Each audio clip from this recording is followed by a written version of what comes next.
What's up, everybody? This is Matt Brown with another IoT hacking video. Today I have the iHealth Nexus Pro Smart Scale that we're going to be hacking on.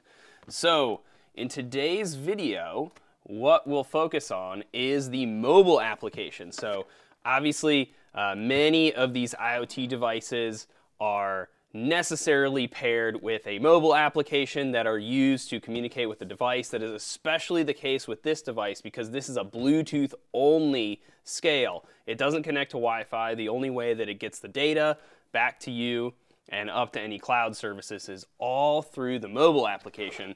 So we want to be able to intercept that mobile traffic between the mobile app and all those cloud servers in order to get a better idea of how this device works. So that's what we're going to focus on in this video. Let's look over at our screen. So first we need to get the APK file, the Android file. So why have I picked the Android app? Obviously, this scale works with both iPhone and Android. Well, if you ever have a choice between those two targets, you always want to pick Android. One, Android itself is a much more open platform that gives you a lot more flexibility, and it will often, the code can often decompile. It's Java code, unless it uses native libraries which are compiled. But oftentimes, the core functionality of the app is written in Java and can be decompiled rather well, as opposed to on iOS, you're pretty much always going to be dealing with a compiled binary. So we have two choices to get the APK. Obviously, we can download it through the Play Store, and then you can. There are ways that you can pull that off of your device. It's pretty easy on Android. You can do it without a rooted Android device. All of the examples I'm going to be giving today are actually going to be performed on a non-rooted Android device. So I like, though, to go to whatever site that you can just directly download APKs from that basically just mirror the Play Store. I like to download mine from APK Pure, but you might have another option. And so I've gone ahead and I have done that over here. And so I've already downloaded our APK. And so what we're going to do, I have our phone over here, which I need to install the app on.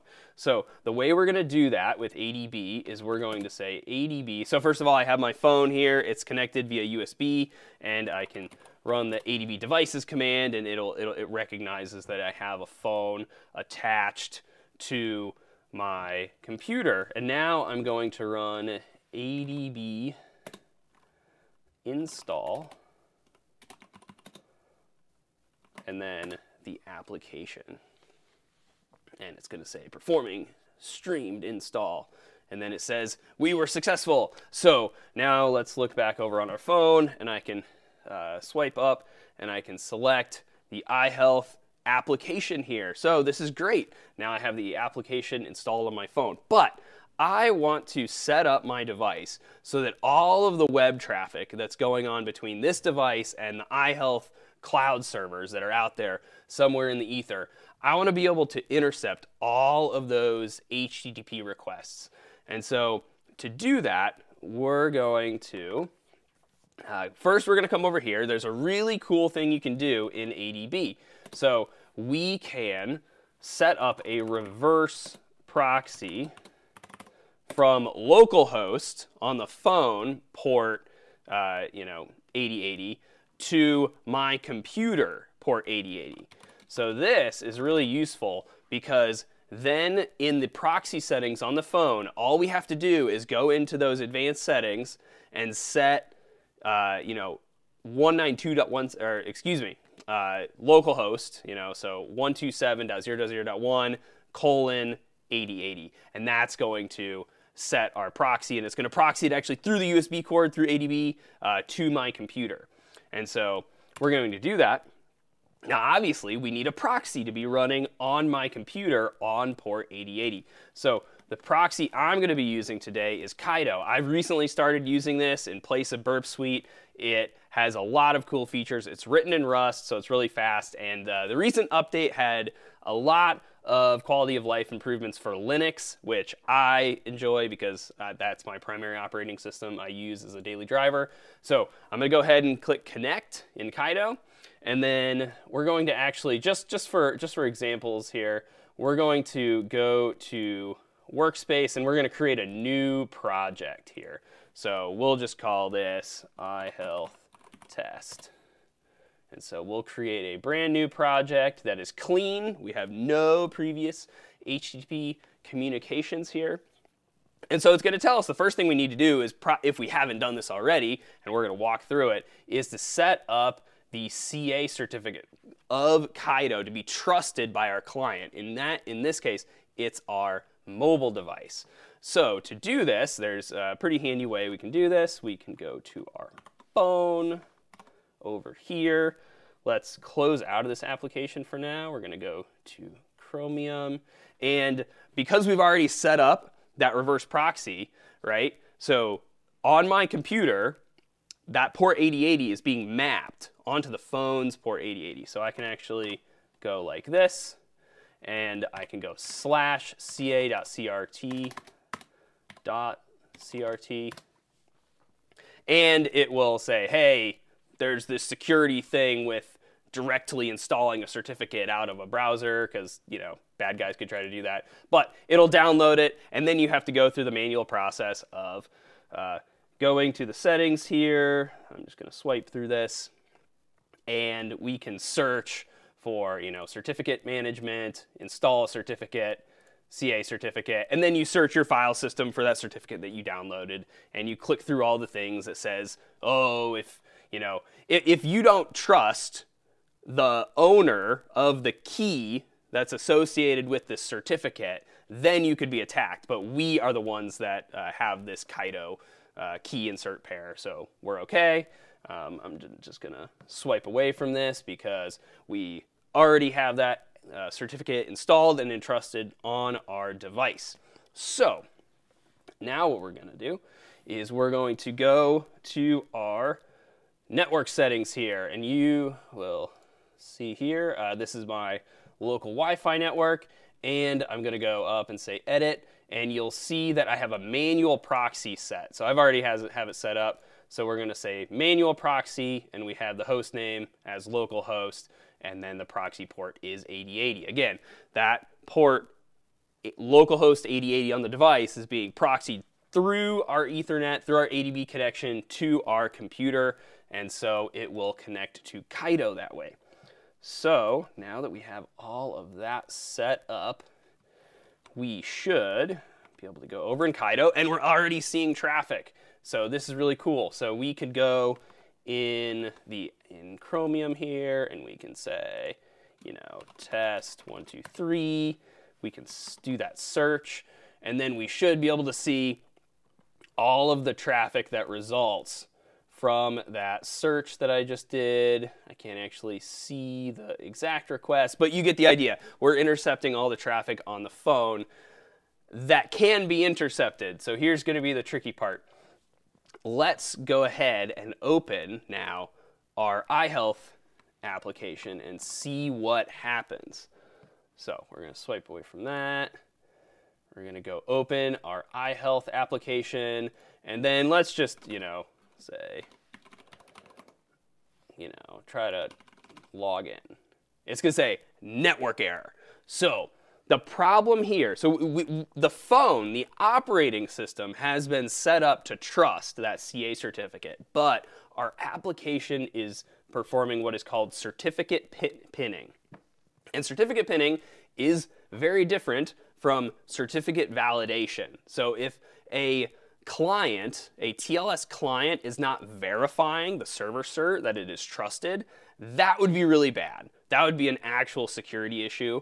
But certificate pinning is taking it one step further down the chain in the chain of trust that TLS creates. So what certificate pinning does is, instead of saying, I will only trust a certificate that is signed by a higher CA that I trust, instead it's saying, I will only trust a certain server leaf certificate, not a root, not a root node, but a leaf node.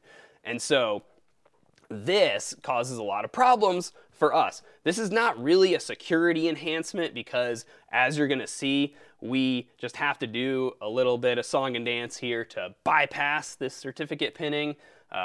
Most bug bounty programs are not going to accept bypass of certificate pinning as a valid finding. They're going to say that that's informational or that's not applicable, and you're just gonna have a bad day if you try to report that. So don't report that finding.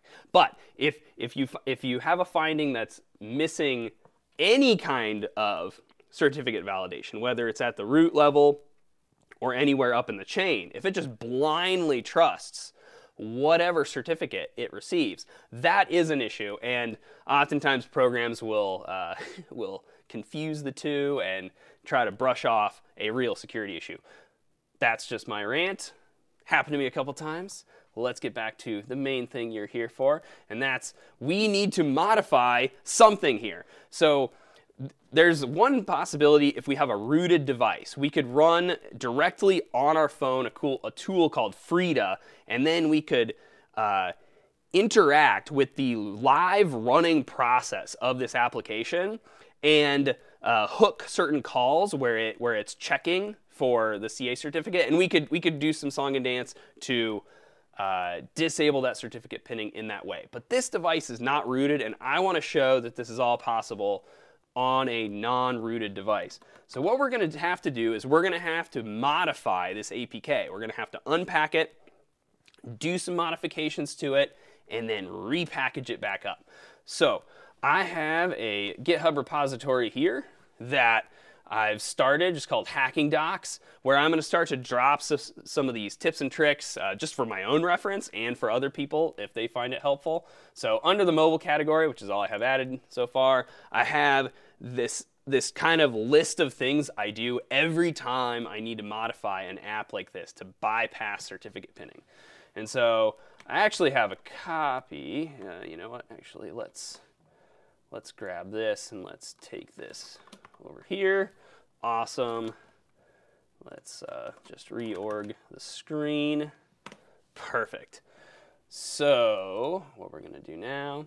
Okay, so here at the beginning, like I said, there is a way that you can extract the APK off the device if you installed it directly from the Play Store on your phone. We're going to skip that because obviously we already have our application right here. So the first thing we're going to do is we're going to unpack our application. So we're going to use APK tool to do that. And so it's going to run. It's going to do some stuff to unpack all of the contents inside of this APK file. So an APK file, if you didn't know, it's just a zip file. It's literally, it is a zip file. Oh, well, okay, it's identified. It is natively a zip file. There's not really any difference, but here it's recognizing that it actually is a Android APK. But here we go. So now we have this unpack folder that we're going to go into. So the first thing we're going to do is we're going to go into the lib folder, and then we're going to go into the folder of the architecture that our phone is running on. So here we are running on ARM64. If you have a real phone, it's pretty much always going to be ARM64. There's probably very few phones out there that are running 32-bit Android. Probably not a thing anymore. If you are running in an emulator, then it's going to be, you know, x86 64 most likely. But keep in mind that emulators are great, but if you need to interact with a real Bluetooth device, you can't do that in an emulator. So we have to do all of our hacking in this IoT context with a real phone. And that's what I find a lot of times. You need a real phone to do this stuff. So we're going to go into the proper folder. You can see there's a bunch of shared object files here, and we are going to download a Frida shared object file called Frida Gadget. And so, whoa. I don't know what happened there, but copied like the whole world.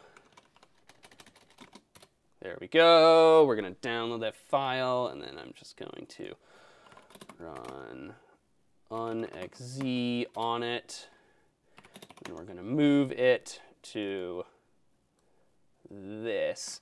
So this is the name here, just without any versioning at all. The reason why we're renaming it is because we're going to make a code modification to actually this like Java bytecode intermediate language called Soli that is going to look for that library with that exact name. That's why we're doing it that way. So we have our file in place. Now we're going to go back into the core unpacked directory here, and we're going to take a look at this very important file in every APK called the Android manifest XML file. And in this APK tool has unpacked it into like a text-based XML file. It's usually this like packed weird binary format if you actually just unzip an APK. But APK tool gives it to you in this really nice format. Which usually doesn't have problems. Sometimes it does. So obviously, you see here in my steps, I have a to-do. I need to better explain this intuitive process. So what we're going to do is I'm just going to search for the word launcher in all caps. And then I'm going to go up, and I'm going to see what activity that contains this launcher category.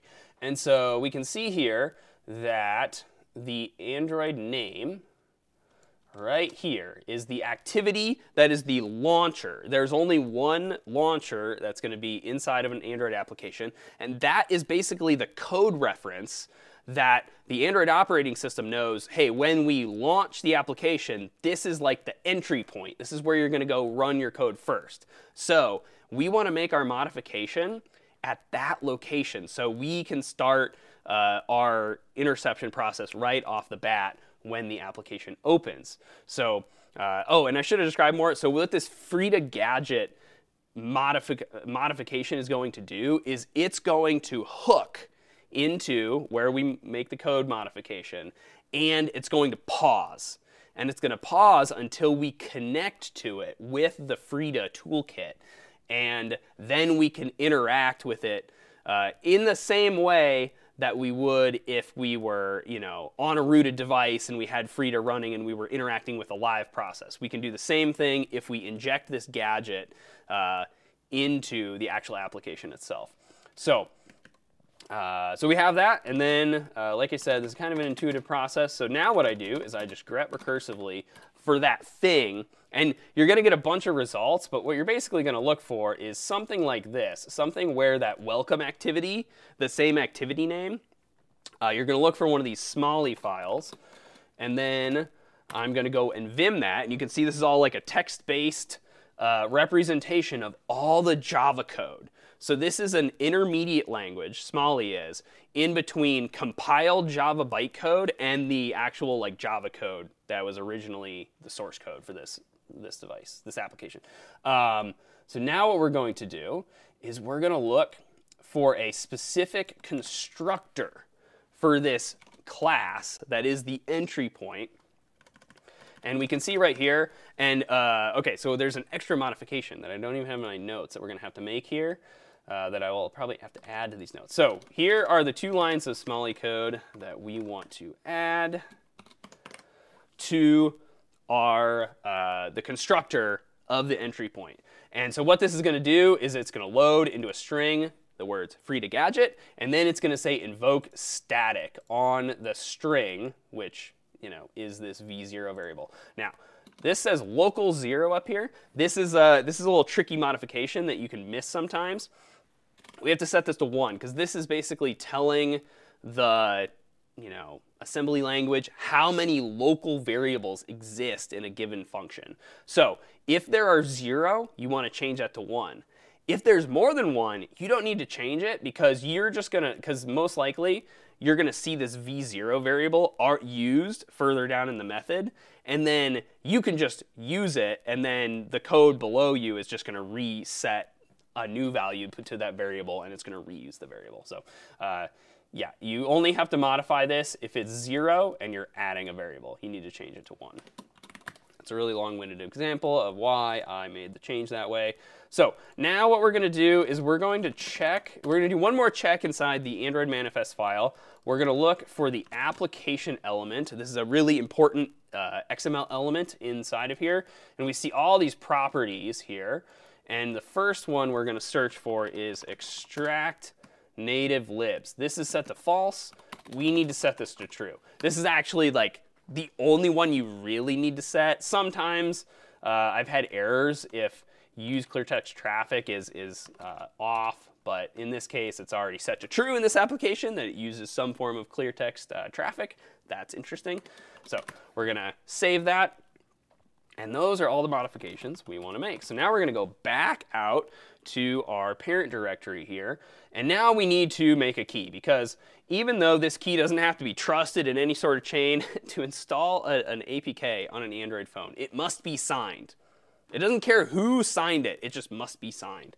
So what we're gonna do is we're going to generate a key. I'm gonna set a password, super secret.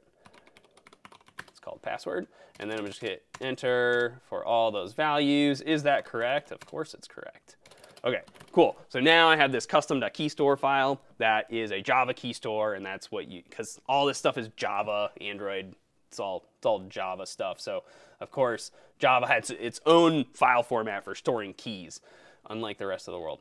Okay, now we're going to repackage the application here into a APK called mod-app. So that's going to be our modified application. So we're just going to wait for that to occur. And then I'm going to get this command ready. So, yeah, and definitely you can, if you're trying to recreate this, you can run into errors on like a few different spots along what I've talked about so far. And Google is your friend. Looking at the APK tool, GitHub, and the issues that are there, seeing what issues other people have, that has really helped me out a lot. So it's just my suggestion. So we're going to wait for this to build. Hopefully it should be done soon. All right.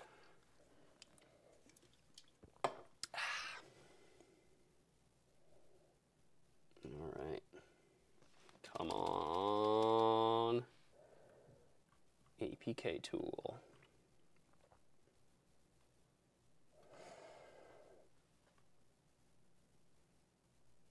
Yeah, and okay, so this is an example that specifically like in the past when I didn't add this command flag here to the APK tool, you know, to rebuild the application, sometimes it would fail. Like so now I do it every time, and it's never failed for me when I do have the flag. So there's just little things that I've accumulated over time that seem to make sense. All right, we are totally going to stop that, and it looks like it was taking forever, and we're going to just go grab from over here, kind of like your favorite cooking show, one that's already done. Awesome. So there we go. We waited patiently, exactly, for it to finish. Now what we're going to do is we're going to use zip-align, and this is just a really weird thing. I don't know, you can Google what zip-align is. It just, if it's not zip-align, when you try to install it, it'll like, Android ADB will complain at you, so.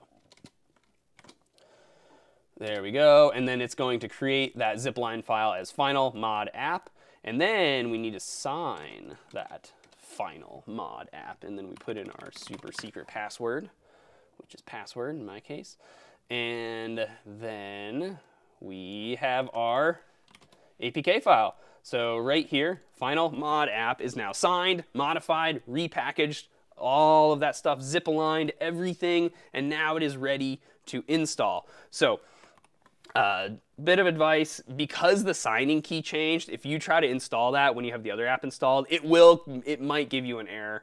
So we are going to go ahead and, no, don't suggest the app. It's not. Here we go. We're going to uninstall. We're going to say OK. And there we go. So now we've uninstalled that app. And then we're going to say ADB install final mod app. And we have now successfully installed the modified iHealth binary. And when we run it, you'll notice that it doesn't go to the main login screen. It is halted. So that shows us that our Frida gadget is working, right? It's waiting for Frida to connect to the application.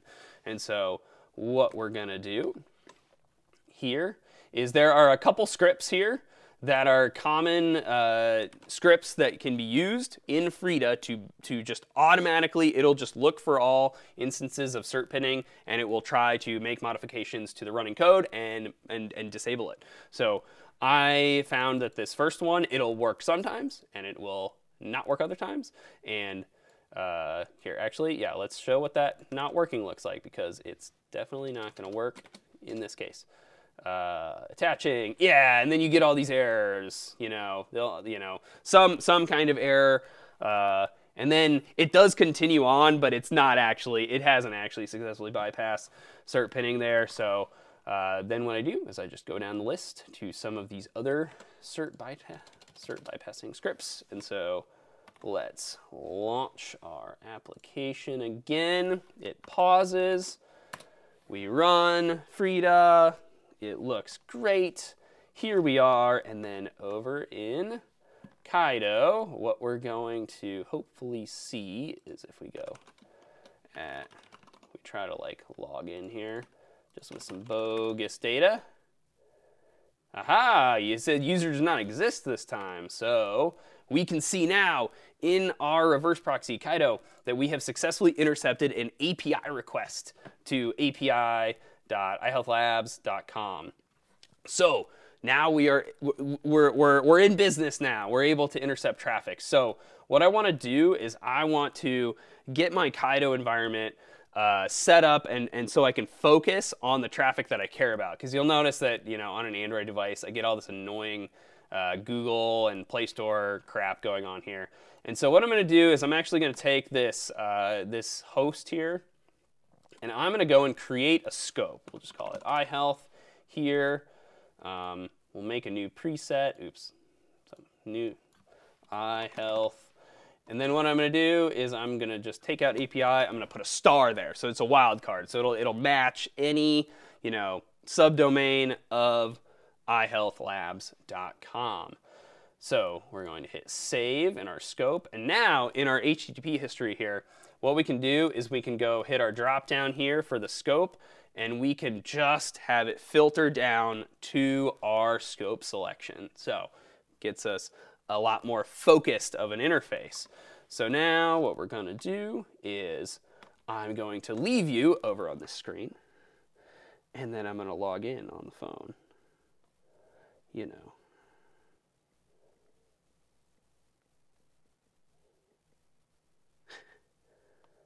All right. Let's try not to forget my password. That's really funny.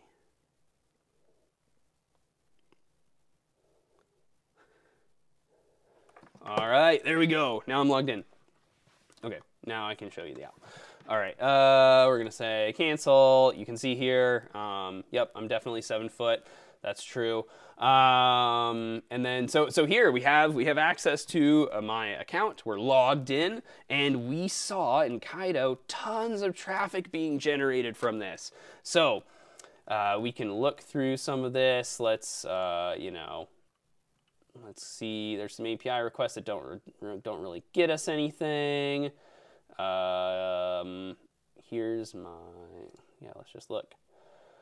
Okay, sweet. So here an API request for a device bind list. I don't know exactly what that is yet. Got to do some reverse engineering of things. Here you have my authorization token, so you guys can totally do account takeover of me. Definitely mention in the YouTube comments if you have successfully taken over my account. First to do it gets the pinned comment. How about that? All right. So here we have, information about the device. So I have gone ahead and I've added this smart scale to the device just so I can have some data in my account here. And you can see all sorts of stuff about like the product model, the MAC address, which is, from what I can tell, is really its identifier. And so let's go ahead and click into this. All right. So, oh yeah, we have to give it all the permissions. Yeah. There we go. And you can see how much I weigh. Have fun with that. All right. And we can even go click a data history. And so this is a history of every time I've stepped on the scale. So let's go back over here, and we're going to see that a bunch of new requests were given here. And so here you can see a request that probably correlates with me, connecting to the scale and getting all of that historical data, right? So this probably correlates with this page right here, this last API request, and we can see that it has an array of, oh man, yeah, I forget you guys can't see some of that because my face is in the way. Here we go. You can see an array of data of these readings that were taken. Now, this is good. This is a bit of a preview for our next Bluetooth hacking segment. So this kind of data is really useful. And you would think like, oh, well, if you just want to attack the device over Bluetooth, who cares about what the mobile application communicates to the cloud server? Well, it can help me reverse engineer things, because Bluetooth protocols are often binary, custom protocols that communicate data in some random way that the developer came up with. So this data that we see here about one scale measurement, right? So this is not just doing weight; it's doing body mass and stuff like that. It's trying to determine like how much fat you have based on. It's kind of interesting how it works actually. You can kind of illustrate it sometimes with a multimeter in that your body has a certain resistance, and I think that resistance is somehow related to the amount of body fat you have. And so it's pulling all this data, and then it's uploading it to the cloud, right? So to be clear, we have proof here now that all this medical data about me does not just live on my phone, right? We just saw a request to get this information. It's a post request, but it says get list. So to get this information off of this iHealth Labs cloud server, and it has all of this stuff in it. Now, when we are looking at the Bluetooth protocol, this is going to be really helpful, because especially some of these values that are probably more of the core values that the raw values that the scale measures, there's some of them that I believe to be calculated based on the raw data that it receives. And so that isn't necessarily going to come over the Bluetooth protocol. That processing of that data may happen on the mobile app or up in the cloud server. But some of this raw data, especially the weight and the impedance measurements, and again, the impedance is like your body fat's resistance to the electrical current, I think. I'm not a scientist. But these values are most likely going to be communicated over that Bluetooth protocol, and that's what can help us to identify where in the binary protocol these different data values are being communicated. That's just a little bit of a treat, a little hint at what might be in the Bluetooth protocol next time. So I want to thank you for watching this video, for liking, commenting, subscribing. It's been a real treat to have everyone be so positive about what I've been doing on this channel. Thank you for all the support. Definitely go head over to our Discord channel. So one really cool thing that's going on in Discord is we are starting to do community hacking projects. I'll probably do a whole video introing this. We have selected an IoT camera, and we are going to do crowdsourced security. We're going to all be on the same Discord channel together and just discussing our findings. And if we find any vulns, we're going to publish CVEs as a group. So don't miss out on that. Definitely join the Discord. Thank you and have a good day.